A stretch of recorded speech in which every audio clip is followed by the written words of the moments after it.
Hey guys, it's Danny. Today we're gonna take a look at the Tolumnias. If you remember a while back, I made a little experiment. I planted two of my Tolumnias in baskets, a more closer to how they should be grown type of a setup, and two of them I left in semi-hydroponics. Well, it wasn't really semi-hydro. This is a normal pot and I'm just sitting it in what it is now, a very algae infested dish. But I'm trying to simulate semi-hydro to see if it is possible to grow Tolumnias in semi-hydro, and if so, which setup works better for me.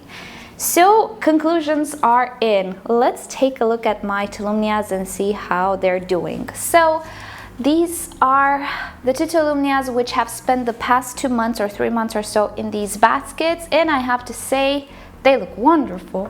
I'll give you a close-up so you see what's happening. So first, this is the Tolumnia Orange. It's different than the orange one we had in bloom recently. It is the one that has the beautiful autumn colors. Look at her now. The quantity of roots she's producing here is amazing, given these are two plants. They came from the same plant, they're a division, but when I potted this orchid up, I had to remove some of the older fans, some of the older growth, as they were dying away. And yes, they are two plants here, but they're coming from the very same plant. So the quantity of roots obviously is bigger since we have two plants here. This one was here from the get-go. This one was added at a later date because I really liked how it was performing. But overall, I really do like how this looks like. And I do think I have a video in which I made this setup. Check it down below, of course, in the description. You'll find all of my older videos that pertain to the subject. Next up, this is my Tolumnia Dapple. I almost killed this one because I tried to keep it outside last year in October, and still the sun was so hot. It lost all of the roots. It got a little bit tanned, not burnt, but tanned. So ever since, I tried to make it root in this basket, and it did. And I'm not entirely sure if you can see the extent of these roots. They're going inside the medium, they're growing happily. This orchid is creating two new growths. You can actually see them better from this angle, one there and one there. They're growing roots, and overall this orchid is just making such a good recovery in this basket setup.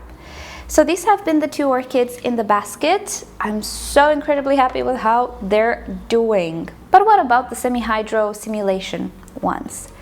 There they are.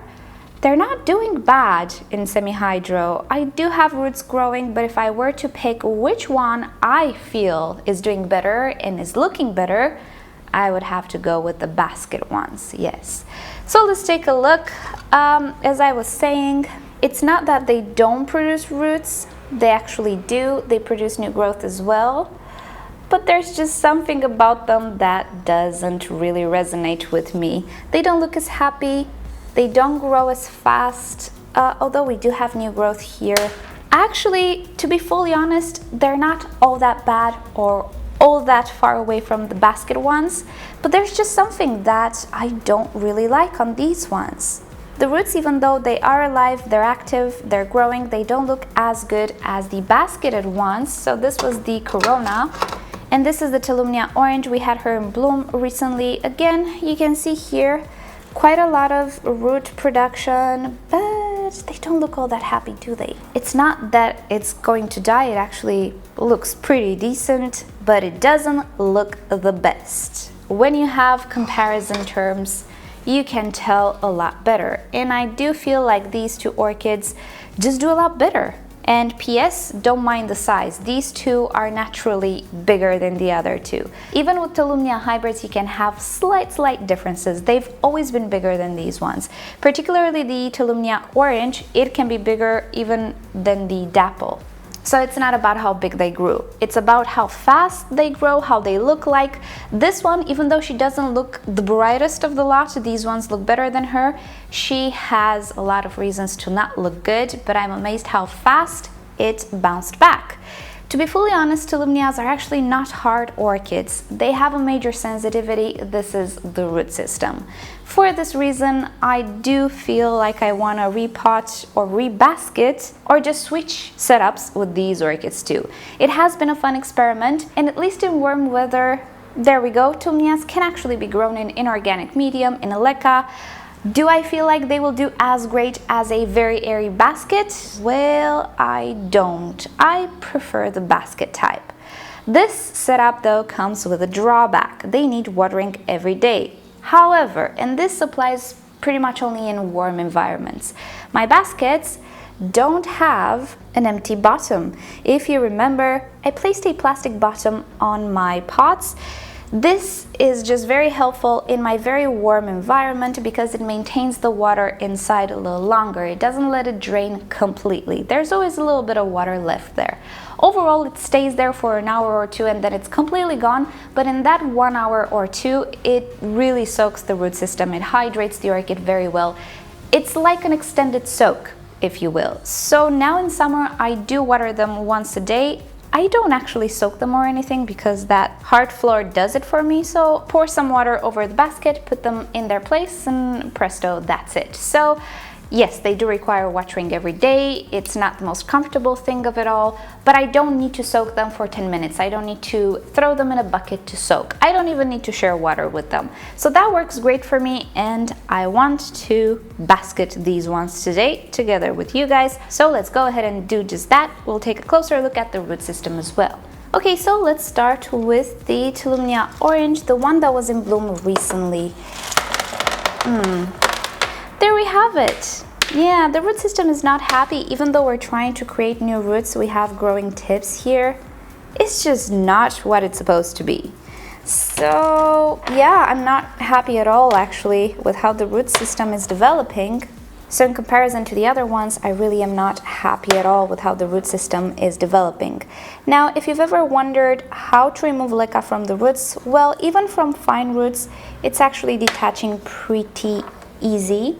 You just have to have a little patience and just detach the roots gently. Jiggle it a little bit until it comes off, and it's actually a pretty easy procedure. And now let's cut away the dead roots. We do have a few of them. I'm using a serialized pair of pruners, and let's just go about cutting whatever I see dead.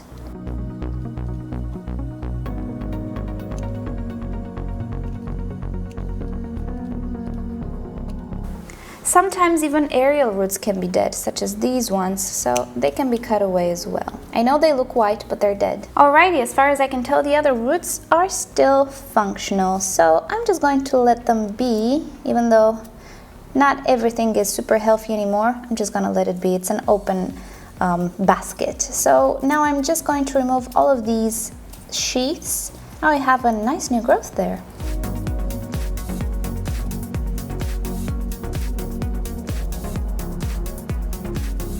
Okay, so I tidied up this orchid a little bit, but I didn't go overboard. I mean, there are a few things that I just cannot take without damaging the orchid. That's okay. Oh, let's clean up this mess and come back with the basket.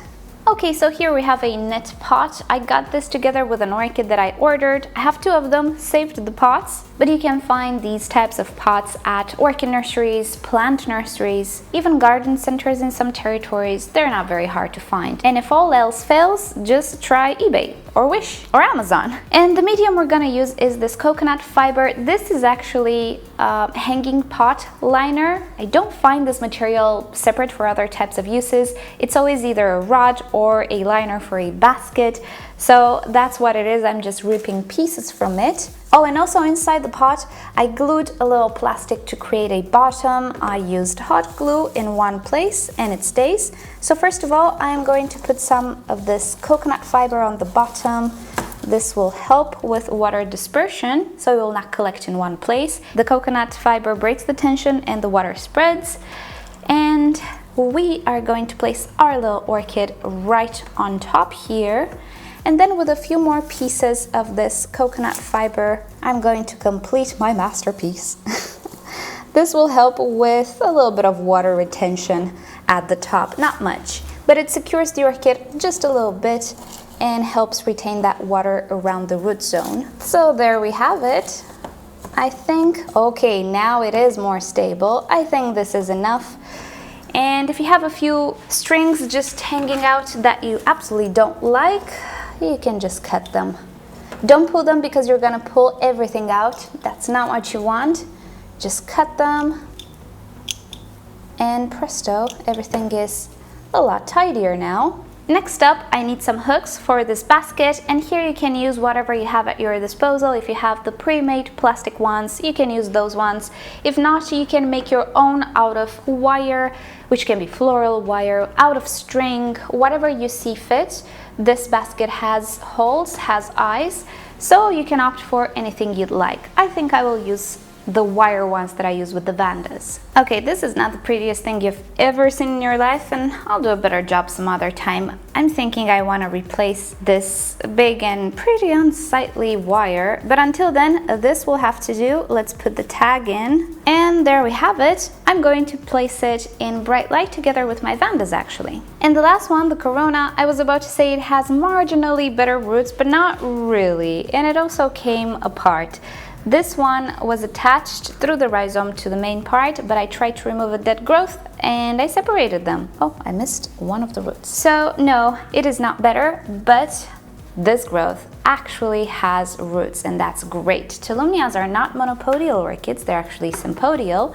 So this, you can treat it as a back bulb. It can actually develop, it just doesn't have enough energy to develop at a normal speed, but it can definitely still live, and in time it will start to grow better and better. But what to do? So again, I'm just going to place these orchids in my little basket. I'm going to place this division as well, and a little cocoa fiber on top, and a little tidying up. And now it's time to place the hook. And there we have it. This is where my Tolumnias are residing, next to the Vandas, where they receive bright light. And yes, the Vandas are not outside anymore. That's a little PS. I need to arrange something else outside for the Vandas. And yeah, thank you guys for suggesting the shade cloth. I am well aware of its existence. If it were that simple to just put shade cloth somewhere, I would have put in it already. There is also the location. Not all of the terrace is lit up in the same way. That's a different story. But yeah, there we have it. This is the Tolumnia video for today. As a conclusion, yes, Tolumnias can actually be grown in LECA. I doubt semi-hydro is the perfect setup for them, really. The simulation that I did, which is more airy than what a typical semi-hydro would be, didn't give the greatest results, to be fully honest. Those roots had some issues, but I definitely think that they can be grown in LECA as it is, just as medium, and watered very often. Traditionally, people use, and I used as well in the past, sphagnum moss in tiny little baskets with Tolumnias. That can work as well for the organic version. You can also use bark if you want something for the Tolumnia to hold on to. You can keep it bare rooted if you'd like, mounted. I would not go overboard with a lot of moisture and a lot of fertilizer for these orchids. They just need a little bit. They really do like things a lot airier, and at least in my environment they behave exactly like Vandas, so I'm treating them like Vandas. So alrighty guys, thank you so much for watching this little experiment. Let me know down below what medium you use for your Tolumnias, what works great for you, and in what type of environments. Because Tolumnias, as easy as I find them to be, and rewarding and cheap and tiny and all the wonderful stuff, I think their roots are just equally sensitive as a Masdevallia even. So alrighty guys, thank you so much for watching. Hope you've enjoyed it. If you did, give it a thumbs up. If you hated it, give it a thumbs down. Subscribe to my channel for regular orchid videos, experiments, Q&As, updates, tutorials, and other things. And if you'd like YouTube to notify you whenever I upload a new video, make sure that all notifications are on for my channel. And with that said, I'll see you all next time. Bye!